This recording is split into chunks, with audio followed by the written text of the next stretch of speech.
Praise the Lord. ഇന്നലത്തെ ആരാധനയിലെ രോഗശുശ്രൂഷ വല്ലാതെ ആകർഷിക്കുകയുണ്ടായി. നിങ്ങൾ ആരുടെ മേലും വിശ്വാസത്തോടെ കൈവച്ച് പ്രാർത്ഥിച്ചാൽ അവിടെ സൗഖ്യം ലഭിക്കുമെന്ന് എനിക്ക് മനസ്സിലാകുകയുണ്ടായി. അതുമാത്രമല്ല, വീട്ടിലാരംഭം തൊട്ട് ജ്ഞാനം ലഭിക്കണമെന്ന് വല്ലാത്ത ആഗ്രഹം ഉണ്ടായിരുന്നു. ജ്ഞാനത്തെ സ്നേഹിക്കണമെന്നൊക്കെ. അപ്പോൾ ഞാൻ ബൈബിളൊക്കെ വായിച്ചിട്ട് ഈ ജ്ഞാനത്തോട് ബന്ധപ്പെട്ട ബൈബിൾ വാക്യങ്ങളൊക്കെ പ്രത്യേകം അടയാളപ്പെടുത്തേക്ക് വെച്ചിരുന്നു. എന്നാലും എങ്ങനെ ജ്ഞാനം ലഭിക്കുമെന്ന് ഒരു നിശ്ചയം ഉണ്ടായിരുന്നില്ല. എന്നാൽ ബ്രദറിലൂടെ വളരെ കൃത്യമായിട്ട് 7 പോയിന്റോടെ ബ്രദർ ജ്ഞാനം എങ്ങനെ ലഭിക്കുമെന്ന് വിശദീകരിക്കുകയുണ്ടായി.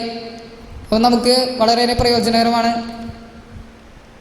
പിന്നീട് വചനം പലപ്പോഴും വ്യാഖ്യാനിക്കുന്നത് വെച്ചാൽ നമുക്ക് സുഖം ഉണ്ടാവണം, അല്ലെങ്കിൽ നമുക്ക് മാധുര്യമുള്ള രീതിയിലാണ് സ്വന്തമായിട്ട് മാധുര്യമുള്ള രീതിയിലാണ് പലപ്പോഴും വ്യാഖ്യാനിച്ചു പോകുന്നത്. എന്നാൽ ബ്രദർ പറയുന്നത് ദൈവം ആഗ്രഹിക്കുന്ന രീതിയിൽ അതിനെ വ്യാഖ്യാനിക്കണമെന്നാണ്. അതുമാത്രമല്ല, പലപ്പോഴും വളരെ പാടുള്ള വിഷമമുള്ള ബൈബിൾ ഭാഗങ്ങൾ കിട്ടുമ്പോൾ അത് പലപ്പോഴും ഉപേക്ഷിച്ചിട്ട് പോവുകയാണ് ചെയ്യുന്നത്. എന്നാൽ ആ ഭാഗങ്ങളിൽ ഒരുപാട് വലിയ ആശയങ്ങൾ ഒളിഞ്ഞിരിക്കുന്നുണ്ടെന്ന് ബ്രദർ പറയുകയുണ്ടായി. അത് വല്ലാത്ത പ്രചോദനമായിരുന്നു.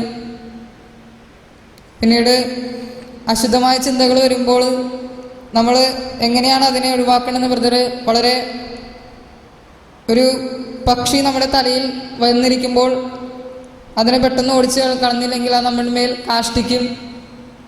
അതുപോലെ ഉദാഹരണങ്ങൾ വളരെ ടച്ചായിരുന്നു. പിന്നീടൊരു സംശയമാണ് ചോദിക്കാനുള്ളത്. ബ്രദർ പറയുകയുണ്ടായി, മറ്റുള്ളവരെ നമുക്ക് മുഴുവനായിട്ടും സ്നേഹിക്കാൻ പറ്റുന്നില്ലെങ്കിൽ നമ്മിൽ ദൈവസ്നേഹം പൂർണ്ണത പ്രാപിച്ചിട്ടില്ലെന്ന്. അപ്പം എങ്ങനെയാണ് ഈ ദൈവസ്നേഹം നമ്മിൽ പൂർണ്ണത പ്രാപിക്കാനായിട്ട് എന്തെങ്കിലും മാർഗങ്ങൾ വല്ലതുമുണ്ടോ?